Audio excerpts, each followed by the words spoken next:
All right, so I came outside to film a quick tutorial on intelligent flight modes with the Mini 3 Pro, and I thought to myself, what better way to show off ActiveTrack than to share a full unedited flight using ActiveTrack on the Mini 3 Pro. So really simple to access ActiveTrack or any of the focus track modes. Drag a box over your subject, we will select ActiveTrack, we'll tap on go, and now we're golden. Now we have the drone following us. So this is the first mini drone that actually has ActiveTrack and focus track in general added to the drone. The reason being is that this is the first mini drone that has obstacle avoidance sensors on it. Now, this path we're riding here, we've done in the past using the Skydio 2 and the Skydio 2 Plus. We've also done the Mavic 3 and plenty of other drones on the same path. So it's going to be interesting to see how the Mini 3 Pro fares. Now, usually when I do these ActiveTrack tests with any of these drones, I like to use my, drone is starting to lag a little bit. It was going underneath the tree there. I usually use my one wheel, just because that's my preferred board of riding.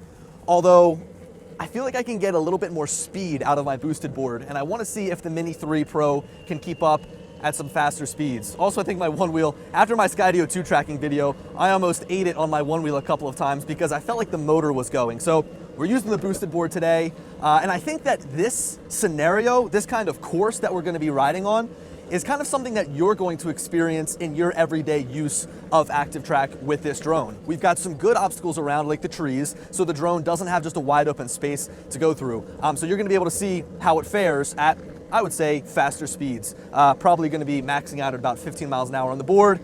Don't have a helmet on, so we don't want to be going too fast. Now, the one thing I can notice right off of the bat is the drone is so quiet that it's almost difficult to hear that it's still behind me. I feel like I've got to constantly look at my screen and almost turn around to make sure that the drone is still there because it's so quiet. You know, when you have the Mavic 3 following you or the Skydio 2 following you, it's a little bit louder, but this drone is so quiet that you can't even hear it behind you. Now, we only have about 20 more minutes of sunlight here, so I'm hoping that the drone sensors can still see around the drone. Also, we can actually change the framing of the shot here by pitching the gimbal up or down, so I want to kind of put us towards the bottom of the frame. There we are. Now, we did this track last with the Mavic 3, and if you remember, the Mavic 3 came out in November. Gosh, time is really flying by, but the Mavic 3 came out. This is probably the most challenging part. It did it though, it's nice. Dog crossing. How you doing? So when the Mavic 3 came out, if you remember, that was like during the winter time and there was no leaves on the trees. So it made it a little bit more difficult for the drone to dodge and see obstacles. But now that we have leaves on the trees, it makes it a lot easier for the drone to know that, hey, there's an obstacle in the way and, you know, obviously dodge that obstacle. Whereas the small thin branches, it's a little bit harder for it to see. Now let's try to pick up the speed a little bit and see if the drone can keep up. Which I have to say, I'm impressed with how well the drone has done thus far at keeping up. Right now we're going about 14 miles an hour. This is much faster than my one wheel. When I have my one wheel out, I'm maxing out around 10. Oh, the drone is lagging behind a little bit, but look, it can still see me. It's still picking me up on the frame. I was actually pretty far away and it could still see me. That's impressive. All right, now, next up is to go to the left here and on the golf course, but there might be some people playing, and if that's the case, I definitely don't want to disrupt them. I know if I was golfing and had some dude ride a boosted board onto the golf course, I probably wouldn't be too happy about it. All right, so up until this point, drone has done a really good job at dodging obstacles and following me. Ooh, whoa, what's it gonna do there? It's almost swinging around a little bit too far, although it looks cool. Yeah, it's kind of strange that it's swinging from left to right. All right, so we do have some people playing on the course. We're not going to go down there, but we'll head down to the bottom here and spin around. So something that's kind of cool is when you get into open space, you can use the remote controller and manipulate how the drone follows you. So like I can increase my altitude and now the drone will fly up higher and follow me. So, you know, when you initially trace yourself, starting to catch up there. When you initially trace yourself, the drone is going to kind of go into a default position in terms of how far away it is from the subject initially. But you can change that using the sticks. Now on this drone, we have tri-directional obstacle avoidance. So that means we have three different directions of obstacle avoidance. We have forwards, backwards, and downwards. So using those sensors, the drone is able to dodge obstacles and make the right choice and choose the right path to follow you. So let's pick up the speed here.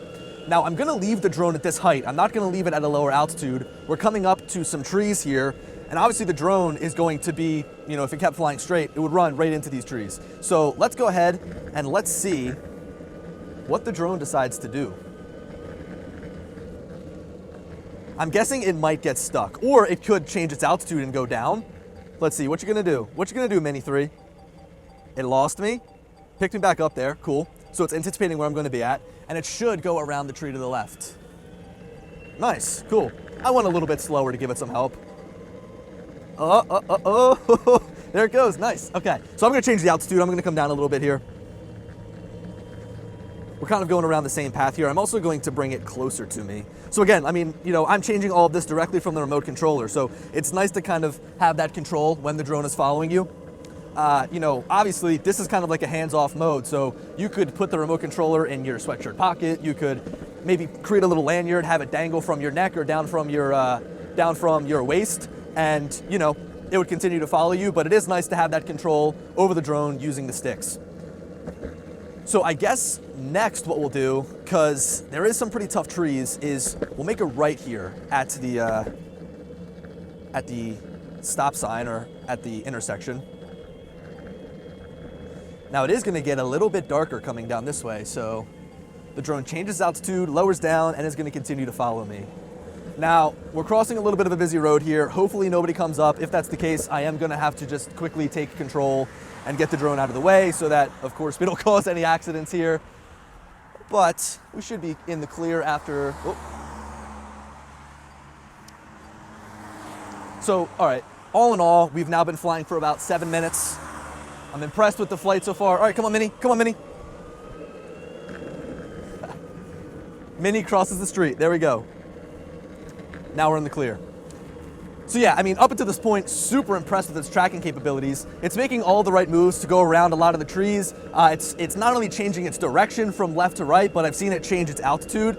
When we went up near those trees, I almost wish that the drone would have gone under the trees to continue to follow me and then gone back up to its altitude. But regardless, it made a really good decision in going around the trees, right to left, and then continuing to follow us. Now we're picking up the speed here, going about 12 miles an hour. Drone is starting to lag behind a little bit. I'll slow down so it can catch up.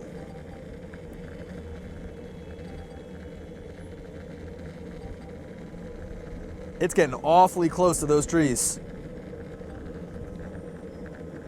Let's see, if I continue to move the drone forwards, will it come closer? I do want it to follow a little bit closer to me.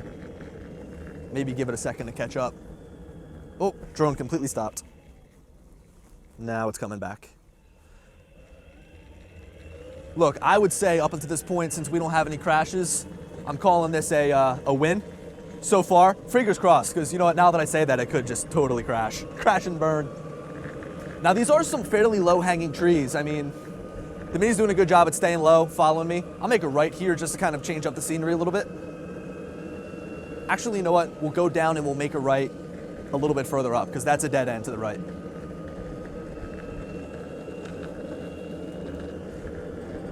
Now, the sun sets at like 8:07. The time is about 7:50, so we've got about 10 minutes until sundown.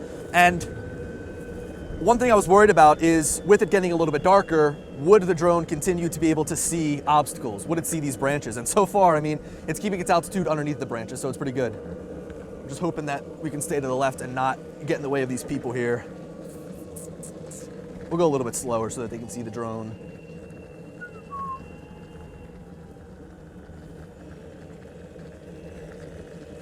Hey, how are you? Car. All right, so beeping at them and not me. All right. Nice. You know, that's the one thing about doing these tracking videos is like you've got to find a nice quiet place that's fun to ride. And, you know, obviously you're going to encounter some people, whether it's, you know, people walking or cars. You just got to be safe. So I said it in my review video, ActiveTrack here is like by far the #1 most requested feature in really any mini drone since DJI has started releasing these mini drones.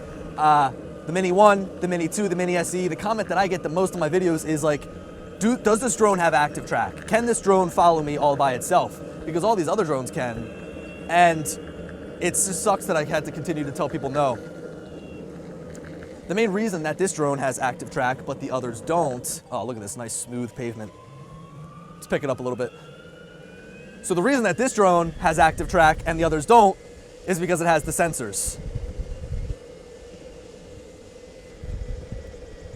Outran the Mini a little bit there. It's still keeping up with me though. See how it's kind of losing me but also trying to catch up? It totally lost me there. Okay, so high speed. Mini no like. At least it didn't crash though, right? It's easy to just bring the drone back over to us though. Draw the box around us. Will it pick us up by doing that? Nah. I think we're gonna try to have to get a little bit closer here. We'll redraw that box. There we go. Tracking us again.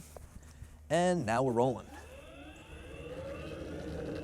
So it seemed like when we started to pick up the speed, the Mini didn't like it. Look, what is it? Oh, I'm in spotlight, duh. ActiveTrack, go. Come on, catch up, catch up, catch up. There we go. I was able to catch it just in time. Let me come a little bit closer to us here. Nice. So ActiveTrack, of course, isn't perfect. I mean, you know, it's definitely fun to use. And I know that it's one of people's favorite modes. That's why I enjoy making like these tutorial videos, showing off how it works. But in the real world, I really don't use ActiveTrack all that much. I mean, typically the subjects that I'm following, oh, my battery's dying a little bit here on my remote. So typically, you know, the subjects that I'm filming, I'm just gonna use, you know, manual flying. I'm just going to use the sticks to fly the drone to get the shots that I need. But in a situation like this, when you're a solo person and you're just trying to capture yourself riding your bike, you know, riding your one wheel, riding the boosted board, in this case here, then having ActiveTrack is great because the drone does all the work for you.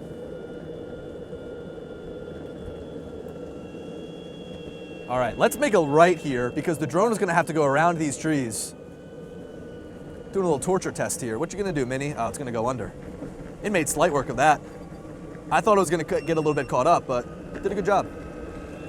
All right, so we're at about 12, 13 minutes here. We have that upgraded battery in, and so far we've only drained about 30% of battery, 35% of battery, which is really great, and it's expecting that we have 28 more minutes of flight time. Let's pick up the speed again and see if we can lose the drone, because it seems to not like faster paces. Obviously, the minute the drone gets held up, let's make a left. Looks like a tough area for it to go through. Once the drone gets held up, oh, that's impressive.